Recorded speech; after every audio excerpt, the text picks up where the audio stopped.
Это мир Авито, где я продаю эффективно. Ведь каждый день здесь ищет авто более 3 миллионов пользователей по всей стране. Продвигаю объявления, изучаю аналитику, регулирую цены, и все это на едином сервисе. Откройте все возможности Авито для вашего бизнеса. Hi, Becky. How are you? I'm doing very well. Thank you for asking. Well, first of all, I wanted to thank you very much for your time and for allowing us to publish your book.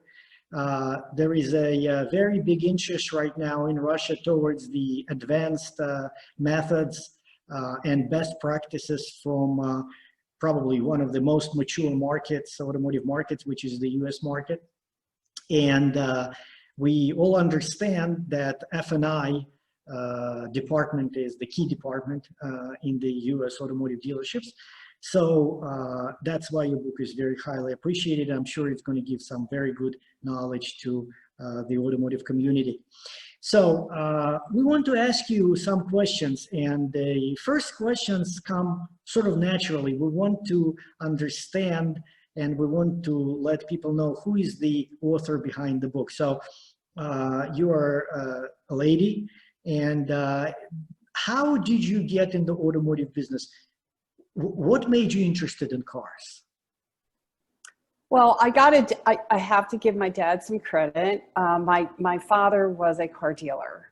So you can certainly say that I earned my wings from my father being around in the business. He ran a Cadillac and Pontiac dealership, and then he went on to become a car dealer. And so I had some time at the dealership, and of course, spending many years with my father at the kitchen table too. And from there, I actually left out of the dealership because I wanted to do my own thing. Plus, I was going to school. And as I was going through my second year in this is in college, I realized, you know, there's got to be an easier way to make a living, you know, to make a paycheck. And instead of grinding it out, what could I do to really make a major impact in my overall income? So I decide I'm going to go knock on Al Packer, Lincoln & Mercury's door in Baltimore, Maryland. And I said, hey, hire me to sell cars. Well, I got to tell you, back in 1987, and now I'm dating myself a bit here, but in 1987, I knock on Al Packer, Lincoln & Mercury's door. And I said, hey, I want to go sell cars. And, you know, it wasn't something that was favored at the time. And they thought, hey, females really can't sell cars. What makes you think you can sell cars? We've never had a female ever sell cars. And I said, give me a shot. So I talk them into it. And after 30, 60, 90 days, I proved that I had the DNA in my blood that I could sell cars. And So I left out of that dealership later on, and I went on to sell trucks. And the same thing happened. Of course, I was a female. What are you doing selling trucks? You can't sell trucks. So give me a shot. Let me prove to you how wrong you really are. and so I certainly proved that I could sell trucks. And then that dealer, he promotes me into F&I. And I got to tell you, I knew I was meant for the finance department. And my career just took off after that. It was amazing and I loved it. I really did. I loved the opportunity. I enjoyed that F&I position. And then later, I went on to become an F&I director of some large automotive dealership groups from the Washington, D.C. area in Baltimore and that sort of place. So it was extensive. And I got to tell you, I just enjoyed the opportunity. And then later, actually ran a dealership as well, Saturn store. And then I get promoted. I actually get hired by the JM&A Group, and then talk about what an interesting position that was. And I'm in dealerships all over the country and taking deals and just really, I mean, and here's what I found out about these dealerships. A process will either make you or break you. So if a dealership doesn't have a process down, it's very difficult to manage that and maximize profits. And I got to tell you, it was just very interesting seeing, you know, how every dealer is a little bit different than another. And then later I get promoted, I get hired, promoted into this AutoNation division.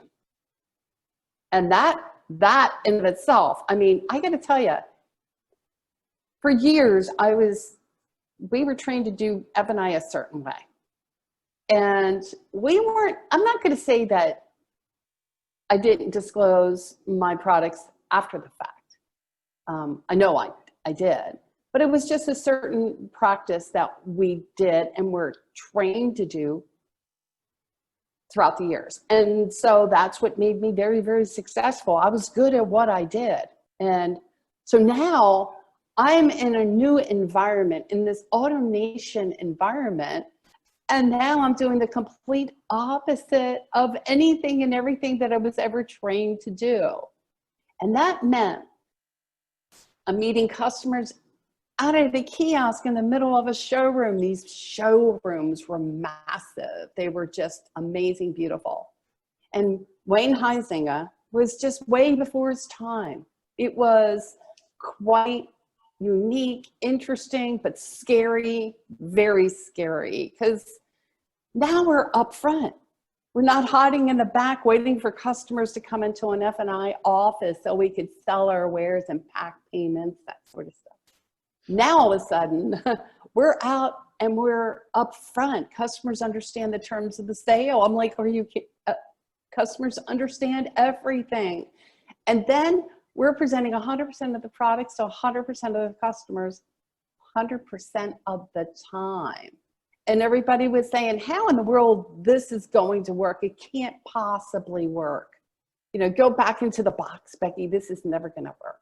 And I'm going to tell you, and as I told you before, I can't tell you how many times somebody told me, no, you can't do this. No, you're a female. You can't be in the car business.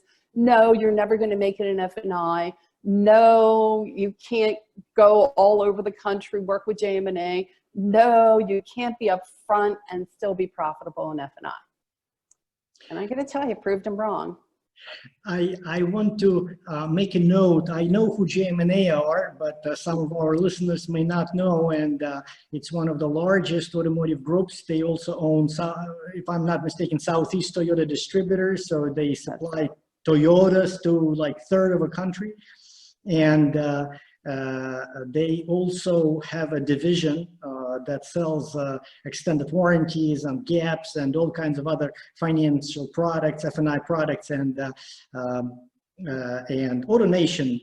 Most people know who they are, and they're the largest dealer group in the United States, so they'll be able to relate to it. So, so you made it all the way from the salesperson. You took a shot at selling cars, then you were not afraid to take a shot at selling trucks. I mean, a lot of men would be saying, it's a big truck, but you had some courage to do that. And which brings me to the next question. You are very successful. You have a very successful career. You have, you're consulting some of the largest dealer groups in the United States, including that you just mentioned, AutoNation. You worked with them. You have your own TV show, F&I Today, and you are published in some major automotive magazines. And if anybody would like say, who's F&I consider, it's Rebecca Chernek. So, so it's a success. It's a success story. It must require some leadership skills. And what do you feel? I like what you said. You said that the car business will either make you or break you. So it obviously didn't break you, it made you. So what type of leadership skills did it take to start as the rookie salesperson to a well-known expert who you are right now? Well, certainly a lot of drive and passion. That certainly helped a lot. A lot of what? Stick-to-itiveness. Drive and passion. Oh, drive and passion. Okay. Drive and passion, and always being enthusiastic to keep your mind, your eyes and your ears always open to new ideas and strategies. Don't be so closed-minded to new ideas. And sometimes even the basics means stick to the basics, what you know. Be more consistent in your presentation efforts and what you're doing, Have a plan for the day. And, you know, I know some of this sounds, oh, maybe that's just a bit too basic, but goals matter. Have a plan. Stick to your plan. Stick to that process. Manage and be able to learn how to manage your results and always track your results. And then you have to ask yourself, if I wasn't successful, how come? Be honest with yourself. You know, what could I have done better? What did I like? There has to be something in what we liked. I can tell you, here's the thing. When I started taking deals, and I'm on these deals every day, I always ask myself, what did I like? What could I have known to make a bigger difference? And I'm telling you, self-education is just so important. It is. It will make you. Those that think that you can just wing it, it's only going to take you so far. But self-education is just a winner. Goal setting, finding out, sticking with those that are motivated to get it done. Those are the people that I hung out with. I didn't waste my time on all the, there's others out there that can give you an excuse why things won't happen or don't happen. Don't listen to that. Always be ahead of the game. So it's drive and passion that just has to be there. Yeah. And you have to, I'm trying to underscore everything that you just said. You have to appreciate the basics. The basics will always be there, but you have to build on it, and you have to be open-minded to suck in the new knowledge, suck in new, approaches. At least try it. Manage the results and set the goals. And all that has to be on the background of a constant self-education. Don't get stuck in whatever year that you finished and you think you know everything, and you don't. Well, the moment you stop learning is the moment. I forget. I think Henry Ford said that people who keep on learning, they're always young, they never get old, or something like that. He said it very well. Becky, let me ask you the next question. Do you, I think that out of your previous answer, I think I know the question. Do you see the growth opportunities in F&I for yourself and for your company or for whatever you do? Do you think that you reached that plateau, or you think that there is a lot more to get, a lot more to learn, a lot more opportunities to go after? Oh my gosh, there's always more opportunities. Who would have ever guessed in a million years from taking an F&I position to where I am today? There is just so much that you should embrace. And the opportunities that F&I provide. And it's not just in that F&I office, but it helps to promote more sales and better relationships with our customers and providing them with more options than they ever had before. And retention is key. It's there to sell more cars. Let's not kid ourselves. And so it really is a matter of creating the synergy from that F&I department to sales management into becoming maybe a GM for the store. There's just so much opportunity that you have when you get into that F&I position, for sure. Okay, that's a good answer. So there are opportunities in F&I for yourself, for your company, and for the dealers. And for the dealers, I mean, oh my goodness. I mean, there's so much there. It helps to really retain more customers, build better relationships, obviously maximize profits, get customers back in service, to retain more customers, to sell more customer vehicles. That's it. That's the name of the game. It does. I mean, why in the world would you want to send your customer out to another resource that will likely, maybe in the near future, sell a car, where if you kept the customer, retained that customer, kept the customer captive, the more opportunity it is for the dealer to earn more business and retain customers. It's actually very interesting what you are saying, that in Russia, the dealers do not really, they're really behind in F&I. They're really behind on F&I techniques and products, and even understanding of what really F&I is or should be, rather. And it's interesting what you are saying, and not all the people will appreciate it, because that F&I is not just a tool to make money, to make a lot of money. I think what the average F&I profit in the US is what, about $1,500–1,600 per car, and the best dealers are doing over $2,000 per car. Mm-hmm. So that's where they make money. So it's not just a tool to make money, but it's also a tool to increase customer loyalty, to increase customer retention, to increase customer satisfaction. And that's something which is very important, and we're going to get to that. But it's, you said it, and I just had to kind of take it out of the, out of your response and underscore it, because we're going to get to that. But I want to ask you this very important question. When I was reading your book, there is a, it starts with something which is very interesting, actually. It starts describing what F&I used to be 20–30 years ago, or rather what it was not. So how, you know, the dealers didn't really, they were looking at, we're here to sell cars. Customer wants financing, you go to your bank, you bring us the check. And even the products, extended warranties, the protection for the wheel, none of this, none of it was there. Dealers were selling and servicing cars. So, and I had a few conversations with you before, and you actually told me so many. I've been in this business for 30 years, but I learned from every conversation I have, especially with experts like yourself. You told me very interesting stories, how this F&I grew in the United States, how they, instead of using the techniques or professionals, they used to have like scanty clad women showing, you know, getting men so excited they would sign anything.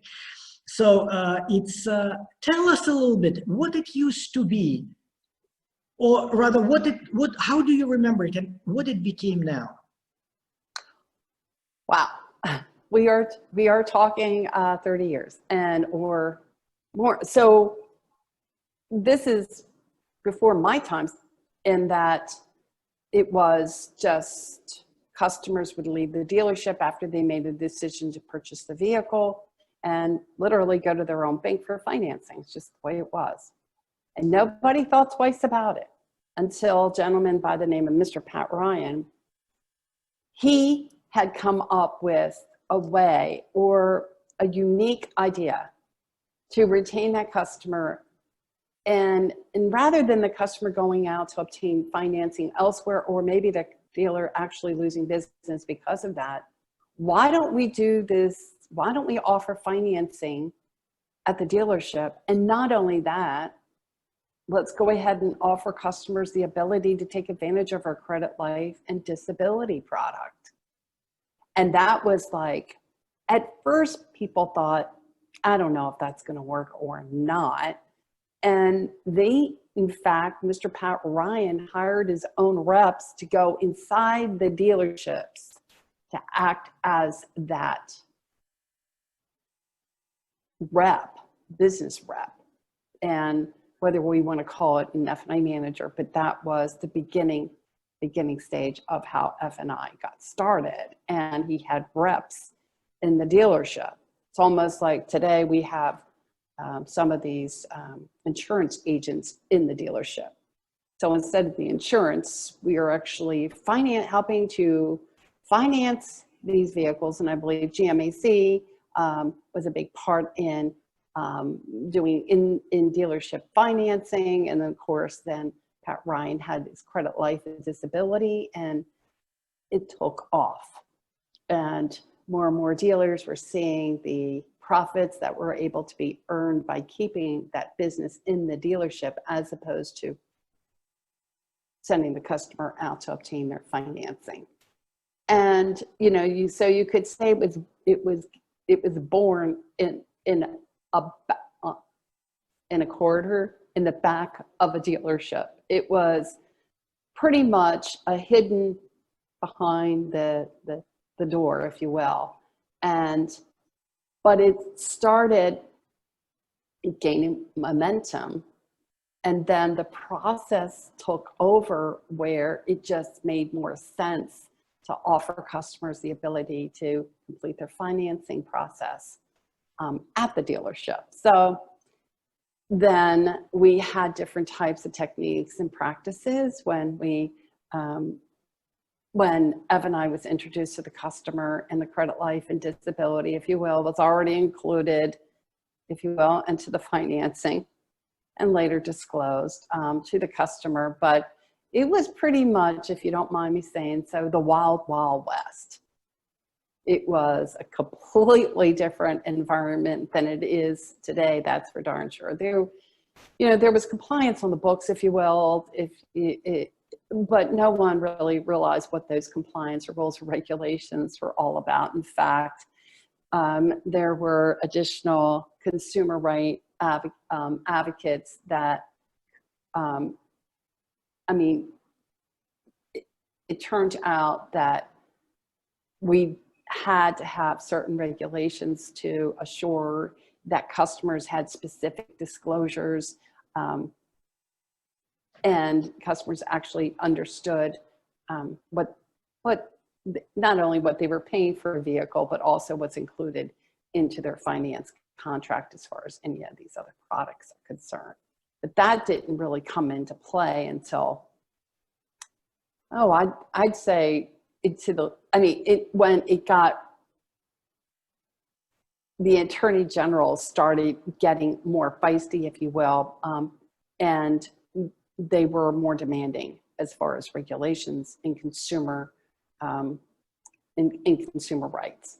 And so that happened more or less in 1994, and more of these training companies were sued, or even car dealers were sued for Deceptive Trade Practices Act and for non-disclosures. And so at that point, we all started beginning to wake up and realize that there were rules to the engagement, and it wasn't such as a wild, wild west. And by that, I mean, many of us, even me, back in the day, because I didn't know any better, we were payment packing. That's just the way it was done. And customers, we sold the customer the advantage of a payment. In fact, some of us started the customer off at 36 months, including myself. And high in the sky, your payment's going to be $825, or whatever it was. But it was a high payment at the time. And customers were like, and I gotta tell you, many customers, even back in that time period, pretty much were used to a 48-month term, or maybe 60, if that. 60 was a lot. But by the time we got done with our presentation and the customer was sold on the payment, then many of us would disclose that, oh, by the way, in the payment of your choice, that includes our extended warranty, it includes our paint and fabric protection, and it also includes our credit life and disability. And perhaps for some other dealers that were selling maintenance, some had in-house maintenance programs, we also included that into the financing. And it was like, okay, and everybody was happy. I was happy, everybody was happy. But then, as I said, the attorney generals started ramping up and suing car dealers for deceptive practices, saying that this is really unfair. Customers truly have the right to understand the actual terms of the sale. They have to know what they're paying for a vehicle first. They have to understand, this is what I'm paying for a car. And also on top of that, if they're going to be financing at the dealership, they have to have a better understanding of their payment, their term, their APR. Now, earlier on, no one disclosed. I mean, that wasn't what we were doing.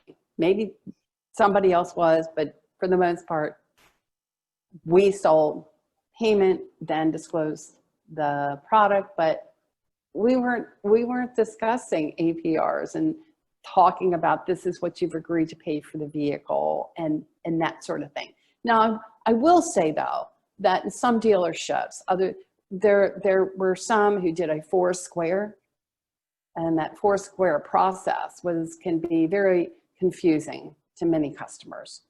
And by the time they made their way into the F&I office where we closed the customer, they still didn't understand what they were paying for a car, right? They didn't understand what am I really paying for this vehicle prior to any of the products being presented. And that was okay by us. Don't worry about it. We'll figure this whole thing out. So then the Attorney General said, no, wait a second. Wait a minute. Customer has the right to understand the terms of the sale. What did they buy? And what's their base payment? What's their term prior to any of these products being presented? And I'm telling you right now, that was the first. I mean, it was like, are you kidding me? Who does that anyway? So we're going to have to go ahead and share with the customer what they're paying for a vehicle, what their base payment is, their term, and their APR before we present a product. And that was unheard of. So now we're talking 20 years ago. 20 years ago. So here I am, and remember me telling you, I was very successful box closing customers on those terms, including those products. But then the whole world changed, and it was good because we learned that you can be upfront and you could still be very profitable. Customers do have the right to understand the terms of the sale, and we can present all our products to our customers 100% of the time. And you know what? Surprisingly so, customers will buy these products even despite us picking and choosing what products customers will buy. So if we don't prejudge, the better. Getting all the products out there in front of the customer is the best way to go. It's a great answer, and as I did with the previous questions, with your previous answers, I want to sort of outline what you just said. F&I industry in the car dealerships in the US went from nothing to wild west. Yeah. And then it got hit by regulations and lawsuits, and was forced. And I started to sell cars in early 90s, and I know how that was. And like, sign right here. Just don't worry, right. Just sign right here.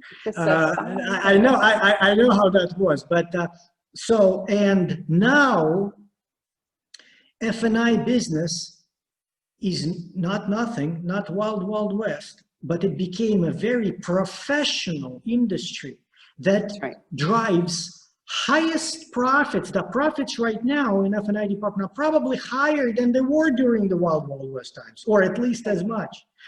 And it's a main driver of, just as you said, loyalty with customers, customer satisfaction. So it went and all the way, and a lot of it is in your book, and that's why this question was so important for us. So it went from nothing to Wild West to lawsuits, litigation, attorney general, and it became what it is right now, highly professional business where customer knows what they're paying, knows for what they're paying, and they're satisfied if it's done correctly. So. And as you said, it's 100% of the time. There are certain techniques to show the customer's products, to take the human factor out of it. There are menu sales, which a lot of it in your book, so we're not going to go into all of it, but I just wanted to sort of hear it from your mouth, how important was this way that F&I department of the dealerships in the US made. Это мир Авито, где я продаю эффективно. Ведь каждый день здесь ищут авто более 3 миллионов пользователей по всей стране. Продвигаю объявления, изучаю аналитику, регулирую цены, и все это на едином сервисе. Откройте все возможности Авито для вашего бизнеса. Then I want to ask you this question now. This question comes directly from our sponsor. The sponsor of our product, of our publishing house, is a company called Avito. They are the largest classified site in Russia. They're actually the second largest classified site in the world after Craigslist, and they are official partner of ROAD, which is the Russian equivalent of NADA. And as a partner of ROAD, they are supporting projects that may help Russian automotive community, including dealers, to become more profitable, more professional, and retain customers. So they are asking this question. Could you tell us about any business case, whether it's AutoNation or anybody, where the application of any of the things that you talk about in your book, at menu sales or warranties or anything that is the essence of your book, brought certain results? What were the results? What was the business case? What were the results? And how long did it take? Could you tell us about something like that? Okay, so as you mentioned, it was like night and day. It really was like night and day. We went from doing business, this is the way that we've done business. I've been very, very successful doing business this way, not realizing that I could be a lot more successful doing it completely the opposite. We did F&I in the AutoNation stores completely the opposite. It was unheard of. And I want to really make sure that that people truly understand the difference. It was night and day. And it was, how can we do this and still be as profitable? And in these AutoNation stores, for the first time ever, we were the chosen few going into these stores and going out for the first time, meeting customers at a kiosk in the middle of a showroom. We're not taking customers in an F&I box and trying to close them down with a hammer, you know, that ball and chain mentality. Don't let them leave, whatever you do, until they buy something, right? Instead, now we're open to with that customer, whether we do it out in the open and in this AutoNation environment, or if in fact you're bringing that customer into the F&I office or up front. Customers understood the terms of the sale. They understood for the first time, this is what you're paying for a vehicle. This is what you agreed to pay, the sales price. This is your down payment. This is the balance that you've agreed to finance. This is your trade-in amount. This is the base payment. Here's the term, here's the APR. And it was like, it took your breath away. It took your breath away, because now you're thinking, I'm losing all the control. Well, what we realized was, when you give customers the perception or the idea that they're in control, you're in more control. Let them feel they're in control of the entire process. Hand it over to them. These are your options. They're not mine, they're yours. And so from there, we presented, and we didn't prejudge. We didn't go out thinking, you know, I'm going to look at this customer, oh my gosh, they're never going to pay this price for this service contract or this product or another. We went out at full retail, 100% of the time, all the time. And what we ended up finding out, now, how long did it take for me? I'm telling you, for 30 days, I'm thinking to myself, how is this going to work? And I can tell you how many naysayers are out there saying, this will never work. You're crazy. Forget it. It's not going to happen. And I didn't take no for an answer. Not taking no for an answer. I've got the passion. I got the enthusiasm. I'm going to make this deal work. I'm going to give it my all. And you know what? I find out after 30 days, customers are buying these products. I mean, I'm not beating my head up against the wall. People are loving it. And I'm loving it because I don't have to drag my feet, the customer, forever long in a day. It's so much easier. I blame everything on that menu. I deliver it right to the customer. Here you go. Here are your options. How much easier, I got to tell you, 100% of the products, 100% of the time, we killed it. Now, here's the thing. You've got to know it's a one pricing environment. So, of course, everyone said, well, it's a one pricing environment. You can't be this successful in the new car franchise stores with this whole thing, right? So I'm in dealerships all over the country. We're in the AutoNation stores, and at the time it's the mega stores, the pre-owned stores. And then AutoNation started buying up all the franchise stores. So where do I go? I have to go to the franchise stores. And wouldn't you know, same thing happened. All the naysayers, you can't do this, no way it's going to work. And I'm like, it's going to work. We're going to be upfront with our customers. We're going to put this menu out there to every customer 100% of the time. And as we said, the profits soared. We took the nation by storm. People were like, are you kidding me? I can't get over the impact of profits earned. And you know what? Here's a couple other things. Customers were happier. We retained business. They kept coming back. They sent other people. They loved it. And here's the other thing. No chargeback or limited chargebacks. Customers, there was no coming out of the ether. What did I buy? You know, what did you do to me? None of that. Everybody was for that.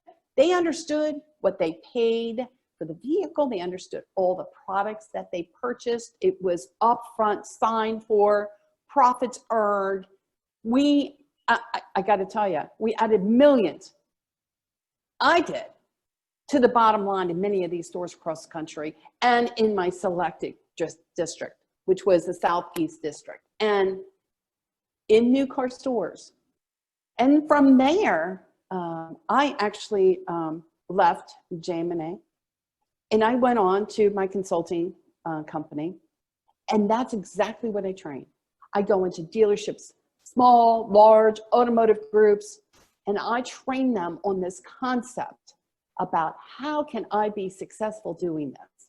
And I can't tell you how many times I've had F&I people say, Becky, how do I make this work? How does this paper make me more profitable, make my customers come back? And if you listen, keep those eyes and the ears open, I promise you, you can't help but be successful if you just open your eyes, open your mind, implement these practices, and I'm telling you, it makes all the difference in the world. I couldn't think myself of a better example as AutoNation. I mean, Oh my gosh. It just sounds like, well, if I give you a business case, may as well be AutoNation.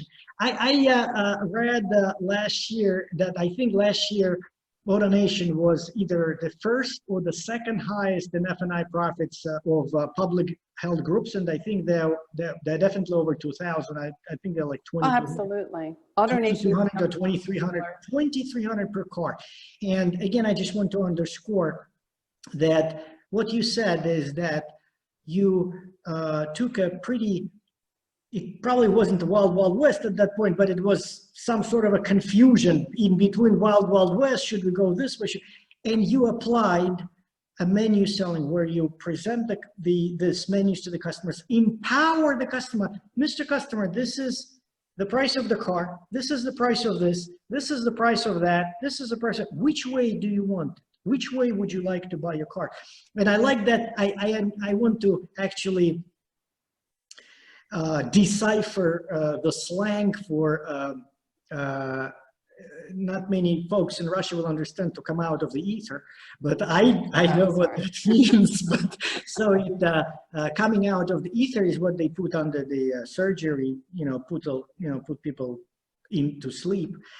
And there's a slang that they came out of the ether and they wake up and they start canceling. So it's just a funny thing that I noticed you said that. So anyway, what you said is that honesty and being professionalism and being straightforward with customers is what it takes. And that drives the profitability, that drives the loyalty and customer retention in the F&I. And at the same time, it allows dealers to make a solid profit without being worried that the customer got screwed and now we're going to get a lawsuit and now they're going to cancel this, that, and the other thing. We're going to get the charge back. And so it's a long-term approach that goes back to what you said, education, goals, and everything else. So everything that you said before sort of is the solid base for the success that you achieved. And you were,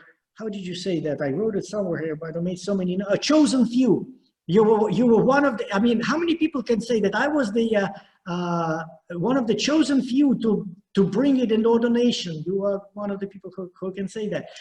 And Becky, I want to ask you a last question, and it's a very interesting question. We are publishing your book. It's called F&I. It's in Russian. It's called a little different, but it's called F&I in the 21st century, which it's a very interesting book. I read it, and it actually gave me a lot of interesting knowledge. It's about the history of F&I in the United States. It's about working together between the sales department and F&I department, how they should work together to create an atmosphere working together in order to help both, not just F&I or not just sales, but to work together to achieve the goals of both departments. And then once it gives a reader that structure, it brings them to these menu sales, the menu selling techniques, everything that you were just saying was so successful in AutoNation and other dealerships where you bring in this method. And then it goes into detailing of the products, how you sell the products. So the question, the book should be coming out very soon, probably within 2 weeks after we publish this webinar. And the question to you is this: who should be reading this book? Should it be the owner of the dealership, the general manager? Who should be taking in this valuable knowledge that you offer? I think every employee at the dealership would find benefit, absolutely, in reading this book. And anyone, sales, if you're thinking of impacting more sales, I think it's so important that everyone in the dealership read the book, because it will impact, whether it be in sales, whether it be up at the desk, F&I, who knows? It could be in service. It can be in the admin office. I can tell you how many times I promoted from within. We've promoted the admin office into F&I. So there's so much opportunity here. And I definitely believe that the book is meant for everyone in the dealership to help to impact and grow the business. Absolutely. It's actually interesting that I kind of thought that you will say sales and F&I because that's in your book, and service I understand because they actually work. There's actually a big section in your book that service should understand the products. I mean, if F&I sells the warranty, they should understand how to make a claim, how to process this warranty. So I can understand. Can I say something else about service as well? Absolutely. More and more of the service departments are utilizing menu today. Yes, yes. Many menu selling in service, so definitely service department. But yeah. But what you just said something is you just added something that I did not expect, which is the back office. And it kind of hit me that, yeah, first of all, they process this paperwork, but the other thing is, you're right, a lot of people get, some people in car business, they take it as, okay, I need to pay bills today, so I will go to the car dealership. But a lot of people take it as the lifetime career, like yourself, like myself, like a lot of people who will be listening to this webinar. And the back office is where people learn the back end of the contracts and everything else. So they can also benefit from reading this material that gives you the background of especially how the departments should work all together. Anyway, Becky, I wanted to thank you very much for your time and this wonderful information that you're sharing with us. It's very interesting, and I'm very hopeful, and I'm actually confident that it will help automotive community in Russia to bypass this long and painful period of from nothing to Wild West and to where it is right now. So it should at least shorten it significantly and take out those pains and suffering that the F&I department had to go through. So I want to thank you for your time, for this knowledge, for allowing us to print your book. And we are hoping that maybe next year, when this pandemic thing is over, and maybe you will get a chance to visit Russia, and we will, I'm sure you will be able to meet a lot of very interesting people. So thank you very much, Becky. My pleasure. Thank you very much. I appreciate it. Thank you for your time.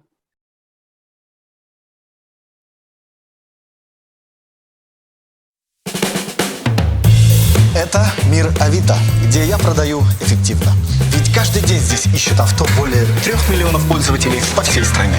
Продвигаю объявления, изучаю аналитику, регулирую цены, и все это на едином сервисе. Откройте все возможности Авито для вашего бизнеса.